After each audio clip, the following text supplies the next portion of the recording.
Vous êtes pas sans savoir qu'il y a eu l'événement de Billy, le DTR Fight. Moi je vous dis maintenant, je les prends tous un par un, zéro blague, quand vous voulez. Le DTR 2 Fight, le DTR Fight 2, je suis là, il n'y a pas de souci. Comment ça je suis pas crédible? Ouais, c'est bon, vous êtes là à juger, je suis chaud. Je vous prends quand vous voulez, je vais les choquer. Let's go! La la, la la la la la, la la.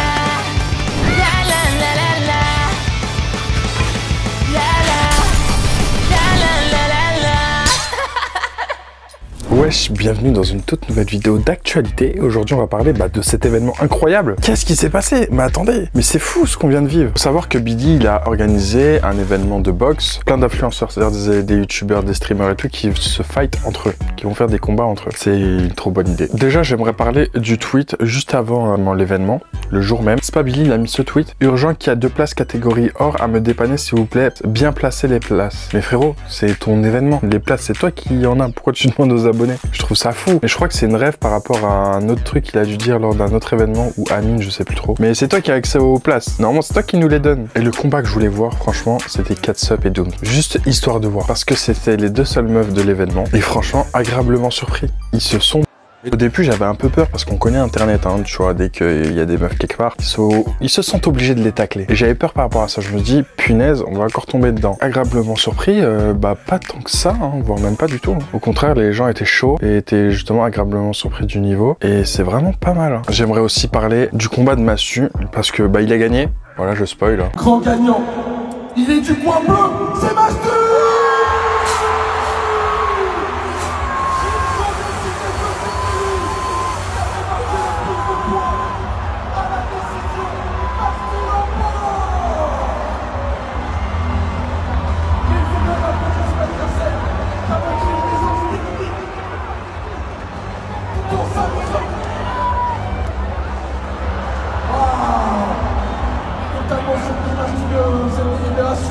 Forcément pendant le combat on a du mal à tout calculer et le staff qui a sauté de joie.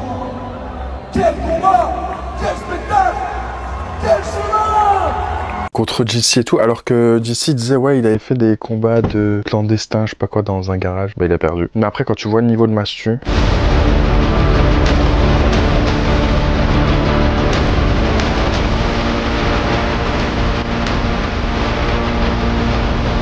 Là tu dis ah ouais, il est chaud le Massu, il s'est bien entraîné. Hein. Et lui, il peut vraiment faire une carrière hein, dans ça, hein. En vrai de vrai. Et surtout je pense, la réussite c'est de voir genre la fierté de tes proches le jour J. Surtout quand tu gagnes. Regardez ses potes wesh.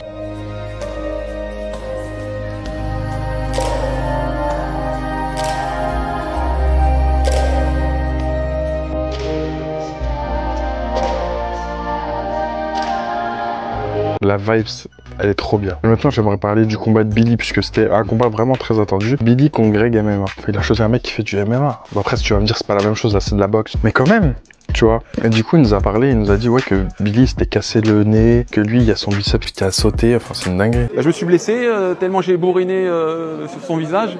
Mon biceps a sauté. Ça arrive. Il a sauté dès le premier round.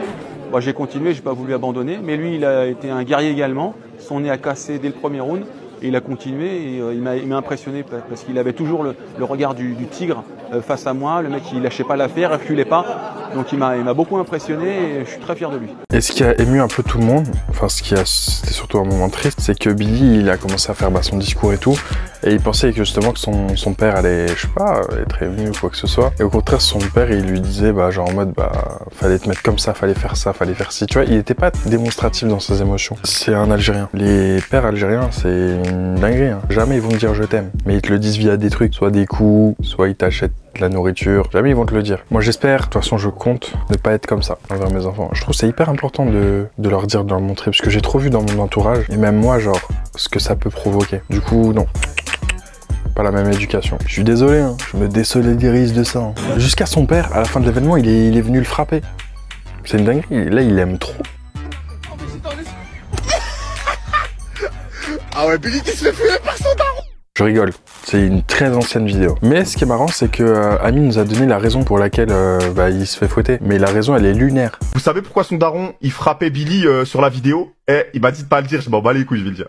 son daron, en gros, ça parlait, on parlait du stream, etc. Et là, en gros, son daron, il captait bah, que Billy, il gagnait très bien sa vie avec le streaming, tu vois. Et là, en gros, à ce moment-là, t'as le fils t'as le daron à Billy qui dit à Billy, ouais, bah, en vrai, c'est bien, tu gagnes bien ta vie avec le stream et tout, bah, tu vas pouvoir m'aider.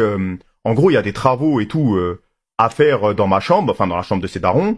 Est-ce que tu peux me prêter telle somme? Je vais pas dire la somme, parce que voilà, c'est entre eux. Et vous savez, Billy lui répond quoi? Ouais, me casse pas les couilles, t'as qu'à te lancer dans le streaming, toi aussi.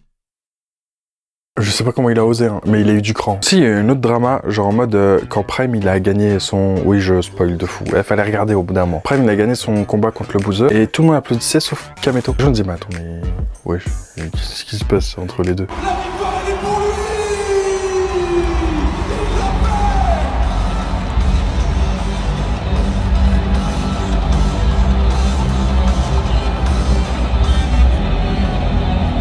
Après, je vais pas vous mentir, moi je suis pas trop les dramas genre Kameto, machin et tout, parce que c'est pas mon délire. Et je veux pas dire n'importe quoi. Mais je sais que Prime il s'est exprimé et je crois que c'est par rapport à la Karmi, la K-Corp, je sais plus. En tout cas, leur club de e-sport, il s'est passé une dinguerie. Genre apparemment, il y a eu des tournements d'argent, genre de 200 000 euros. Que Prime il avait pris 200 000 euros d'après ce que je chasse. Essayez d'éclairez-moi en commentaire parce que je sais, franchement, je sais pas. Je saurais pas vous éclairer dessus. Mais il y a Prime qui avait fait genre un live où il s'exprimait par rapport à ça. Ça m'a anéanti et j'ai pas compris le move.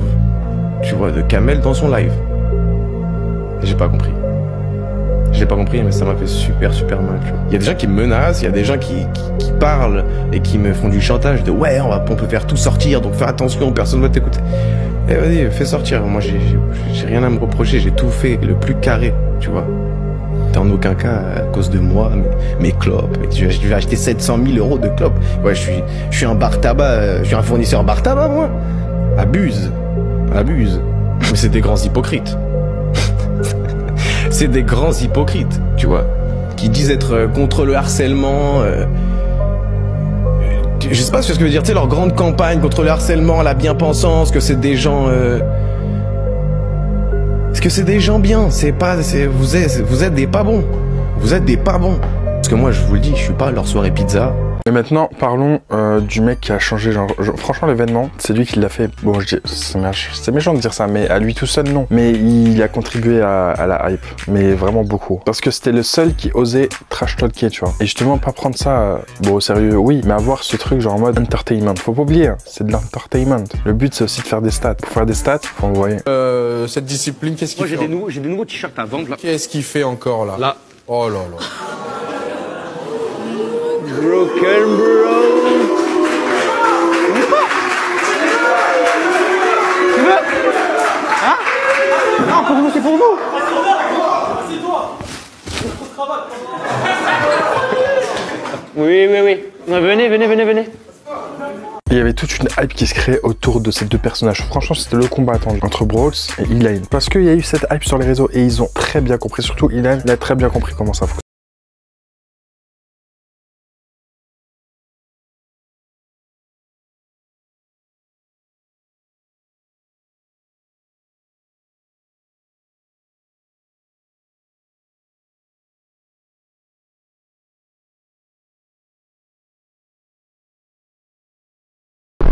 Ce genre de truc, ça donne envie, tu vois. Maintenant, le jour J, il se passe quoi? Il a perdu. Punaise, il a perdu. Mais attendez, regardez ce qui s'est passé cette fois dans le combat quand même. Il s'est déboîté l'épaule. Il s'est déboîté l'épaule, il se l'est remis. Et il repart combattre. Juste en sachant ça, et vous savez pas encore ce qui s'est passé. Hein. Vous allez voir. Et ça me rappelle grave un épisode de Dragon Ball Z. Genre, cet extrait.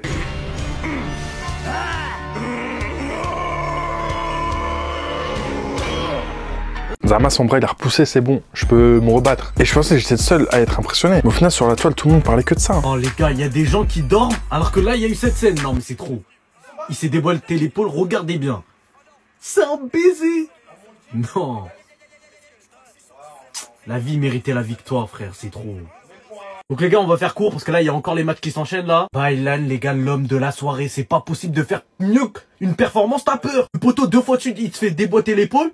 Il se met des coups de Tchétchène, les gars, je comprends pas le délire. Un Turc, mais il veut prouver, t'as vu? Qui plus est, les gars, il a activé l'ultra instinct face à Brox. Il fallait être présent. Et l'arbitre, je comprends pas ce type, les gars. Oui, Baylan, il fait des esquives vers le bas. Il fait dire, arrête, relève ta tête. Mais chef, l'entrée la plus énervée de cette soirée, des esquives T'as peur, c'est ça dont je vous parlais les gars. Franchement, que dire de mieux? C'est l'homme de la soirée. Le buzz, tu vois comment rapporter le buzz? Là en plus ils vont battre peut-être le record 1,3 million de views là. Et tout ça pour qu'à la fin les gars, bah il se fait voler en soi. Bon c'était pas vraiment en vol hein. On peut pas mentir, Brox il a quand même fait le taf. Mais en termes d'entertainment les gars, Baylan c'était au-dessus. Si vous voulez péter des maillots fiables et sur les gars en bio, l'univers du maillot c'est pas cher. J'aurais dû dire, Brox malgré qu'il ait gagné, genre tout le monde a mis son regard sur Baylan, sur déjà la performance qu'il nous a livrée. Et surtout tout ce qui s'est passé en fait. Le trash talk, tout. Et malgré qu'il ait perdu, les gens étaient comme là à le soutenir et surtout ils ont dit que c'était une victoire volée. Jusqu'à il y a Nico etc qui genre ses amis qui ont réagi à ça. Regardez ce qu'ils ont dit s'il vous plaît. Regardez la story après le combat de Baylan. Il a plus de bras. Et comme je vous ai dit, l'événement de Billy, il a tourné beaucoup autour de Baylan. Parce que franchement, moi j'étais pas sûr de regarder. Hein. Mais le fait que Baylan ait le trash talk et tout, je me dis ça peut être vraiment intéressant. Viens on regarde en deux spi. L'événement de boxe de Billy était voué à flop, mais il y a une personne qui l'a sauvé et qui a fait que maintenant tout le monde va le regarder. À la base, Robert Déter il fait son événement, et il y a 2 mois, il y a l'un des combattants qui doit annuler à cause d'une blessure. Et là, Billy se dit putain, faut que je trouve quelqu'un d'autre pour le remplacer, mais à 2 mois de l'événement, il y a personne qui voudra, c'est impossible. Mais là, il y a une personne qui aurait dû être dans l'événement depuis le début qui apparaît. Baylan. Baylan il reçoit le message de Billy, il cherche même pas à savoir, il lui dit frérot, moi j'attendais que ça, peu importe qui j'ai en face de moi, je vais l'éteindre. Et c'est tombé sur Brox, force à lui, je vais le détruire. Sauf que Baylan avait un gros problème, c'est que lui, il lui restait 2 mois pour être prêt, donc il ne serait jamais au poids à temps, il partait déjà avec un désavantage. Alors il s'est dit, ok, faut que je trouve autre chose pour avoir un avantage sur mon adversaire, et il a pris pour exemple les meilleurs combattants du monde, Conor McGregor, Mayweather, Cédric Doumbé. Il s'est dit, ok, je vais rentrer dans la tête de mon adversaire, il est pas prêt. Et lors de son annonce, Baylan a choqué tout le monde, parce que les autres influenceurs, ils étaient en mode bisounours. L'important c'est de participer, les valeurs du sport, etc., etc. Baylan il est arrivé, il a dit, frère, moi je vais te monter en l'air. Il a choqué tout le monde, mais le moment où il a vraiment mis en place son plan, c'est lors de la conférence de presse. Car de base, à cette conférence de presse, il y avait une ambiance joviale, comme si les gens n'étaient pas en train de préparer un combat dans quelques jours. Même Prime, qui de base est censé être quelqu'un de confiant et arrogant, était tout calme. Alors que Baylan, c'était pas la même, entre le trash talk, le t-shirt imprimé avec la tête de Brox, Flambier Nico qui rentre dans la salle et finalement le face-à-face. Jusqu'à, il y a l'équipe qui a interviewé justement après le combat Baylan. Et Baylan nous a expliqué en fait ce qui s'est passé. Le mec, il avait plus de bras, il devait annuler le combat machin et tout. Il a des tendons, il doit se faire opérer. Et le mec, il a quand même combattu, wesh. Quel genre de dinguerie. Alors, le combat, il s'est super bien passé. Je suis venu avec 5 kilos d'écart, les mecs. Franchement, il était bon en face, il était préparé, ça se voyait. Très très beau combat, pas d'excuses. Bon, malgré que je me suis luxé 2 fois l'épaule et je me suis pété le tendon du biceps là, j'ai eu la même chose en fait, j'ai combattu avec, je l'ai pas dit mais je vais me faire opérer là dans quelques jours pour ça. Mais bon là, on dirait je cherche des excuses mais le combat il était incroyable, j'ai kiffé, l'ambiance a été incroyable, les mecs, la communauté qui était là, vous m'avez soutenu de fou, j'ai kiffé ça, je kiffe. On va pas lâcher les mecs, on va revenir plus fort. Vous êtes des bons, je vous kiffe tous et voilà. Franchement, en fait, après c'est un peu biaisé parce que quand tu sors d'un combat de boxe, t'as envie de retourner. Mais ça n'importe qui. Au début t'as le stress, tu te dis ah, j'ai hâte que ça se finisse. Et quand t'es dans le ring, un public qui crie ton nom, t'as envie de rester. Donc, en vrai, à voir, déjà, je vais me faire opérer. Donc, je vais plus être là pendant 3 mois. Et après, on verra si je reprends du galop. S'il vous plaît, regardez son biceps pendant le match. Il se décollait de son épaule. Genre, ça faisait une boule. C'est trop bizarre. Et bien sûr, bah forcément, tout le monde en a parlé le lendemain. Il y a Squeezie qui en a parlé. Squeezie parle de Bilal. Quel bonhomme, putain. Il est choquant, hein. Bah, en fait, on a envie qu'il fasse que ça maintenant. On a plus envie de suivre son épopée dans les sports de combat que sur YouTube presque. Il était tellement chaud, il est tellement incroyable. Il est tellement incroyable. Ah, ça nous a tous choqués. Baylan la food, non mais il était exceptionnel. C'est fou, après je suis super fier de Brox. Tout le monde était team Baylan parce que franchement Baylan, bah, c'est celui qui a osé faire du banter, qui a osé trash talk, qui a osé rentrer dans ce jeu du clash et tout avant le combat et faut être hyper courageux pour faire ça. Franchement il a été incroyable. Il nous a proposé un divertissement exceptionnel et il s'est mis à risque, tu vois, en faisant ça. Le jour J, s'il assumait pas, il risquait de s'en prendre plein la gueule, tu vois, après avoir autant trash talk et fait le show. Et non, il a été tout autant exceptionnel pendant le combat que dans toute la période avant le combat. Franchement, c'est ça, et c'est ça qu'on attendait, je pense, des influenceurs. C'est ok, c'est sérieux, mais soyez pas trop sérieux. Vous n'êtes pas non plus des combattants. Vous êtes quand même des influenceurs. Vous êtes des créateurs de contenu, ok? Du coup, faites votre devoir de créateur de contenu. Genre, divertissez-nous. On n'attend pas que vous gagniez les championnats du monde de je ne sais pas quoi. On veut juste, frère, un vrai combat. Oui, on veut voir des gens qui évoluent, qui machin. On veut voir du jeu. On veut voir quelque chose de comique, quelque chose qui nous divertit, quelque chose comme Baylan il a fait. Et même Billy, du coup, il nous a rajouté un peu plus de contexte sur le fait que la veille de la conférence, il l'a appelé en disant bah il m'est arrivé ça. Hein. C'est chaud. Hein. Et du coup, il m'appelle la veille de la conférence et il me dit frérot, j'annule le fight. Il me dit, je peux pas boxer. Il me dit, je peux pas boxer sans bras. Il me dit encore, j'aurai toujours mon bras avant, mon bras arrière. Je peux y aller à la guerre avec un bras. L'autre, j'essaie en gros, j'ai que 2 stacks. Tu vois, je peux le mettre que 2 fois dans le combat, ça va me faire grave mal. Mais je tiens tout ça. Et je dis ok. Et en fait, ça m'a mis, en fait, c'est pour ça que j'étais KO à la conférence de presse. J'avais pas d'énergie. Parce que du coup, j'ai dû trouver un remplaçant Baylan pour Brox. Un youtubeur que vous connaissez. Mais qui avait que 10 jours pour s'entraîner, pour commencer le cardio. En fait, c'était mort. En fait, le mec que je faisais remplacer par Baylan, il allait à l'abattoir parce que c'est quelqu'un qui a un tout petit peu d'expérience en anglaise, mais en fait il fait pas de sport depuis longtemps. Ça veut dire bon, il a du poids à perdre, il est plus en jambes, il a pas de cardio, tout ça. Elian, bah voilà, exact, c'était Elian. C'était Elian et du coup Elian il se chauffe, il part faire un entraînement le soir même. Je cours dans sa salle, je pars voir l'entraînement parce que il faut absolument que je vois son niveau. Si son niveau il est trop loin de la petite base que j'espère, et ben jamais j'aurais aimé l'envoyer sur le ring juste pour se prendre un KO et ne pas annuler un combat en fait. Donc Elian, je pars le voir et tout, et il fait une leçon avec un des coachs, tout ça, et le coach il dit franchement, il a des bonnes bases, il pourra jamais gagner ce combat, mais il peut tenir jusqu'à la fin sans tomber KO. Genre en gros, il peut ne pas tomber KO, il peut se protéger, mais il gagnera jamais et le combat il va le subir. Et j'étais en mode frérot, c'est toi qui vois, je lui dis frérot, c'est très très dur comme situation. Moi l'événement, j'ai envie que tout le monde le vive et non le subisse. Et je veux pas que tu le subisses frérot, je veux pas qu'après ça te mette en dépression par la suite. Il y a Riyad aussi qui en a parlé en stream, puisque lui justement il savait ce qui se passait et tout. Et franchement c'est pas mal ce qu'il dit. Bon, moi j'étais au courant, une semaine avant le combat, il cherchait un remplaçant pour Baylan, tu vois. Il s'était blessé, c'était trop dangereux qu'il combatte, mais lui il a voulu quand même le faire. Et ça, vraiment bonhomme, respect de fou, bonhomme à la mort. Frérot, il y a un moment, dans le combat, il se déboîte l'épaule et il se la remet comme si, tu vois, comme si de rien n'était, tu vois. Moi j'ai bugué, j'ai dit attends, il fait quoi? Il me dit pas, il s'est remis l'épaule comme ça. Après je vois son biceps qui lâche. À un moment tu vois une photo de son biceps, on dirait il sort chelou, des ligaments pétés et tout. Mais c'est pour ça que je vous dis que Baylan, les gars, hier il s'est tellement donné. J'aimerais bien une revanche. J'aimerais bien une revanche Brox Baylan. Mais non, il y a un combat que j'aurais kiffé voir, mais je sais pas si ça peut se faire. Je pense pour le DTR2 ça pourrait être pas mal. Prime Baylan, les gars.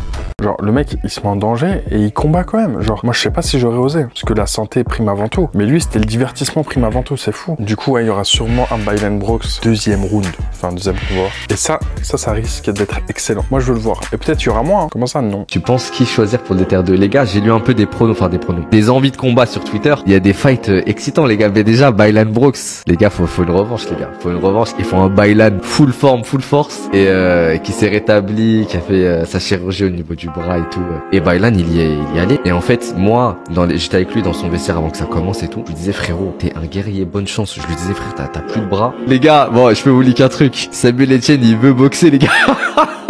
En fait Samuel Etienne je l'ai invité à ma dernière radio des terres. Et je lui dis ah frérot, bah tu sais quoi, je suis à un événement samedi et tout, passe si tu veux, tu passes avec ta femme, je vous mets en VIP et tout, je vous mets bien. Bah tiens, bah avec plaisir et tout, je m'attendais pas à ce que tu m'invites et tout. Et il passe, il a kiffé, il m'a dit Billy, je suis chaud, tu m'organises. Et lui il est très très sportif Samuel Etienne. Samuel Etienne versus Hugo Décrypte.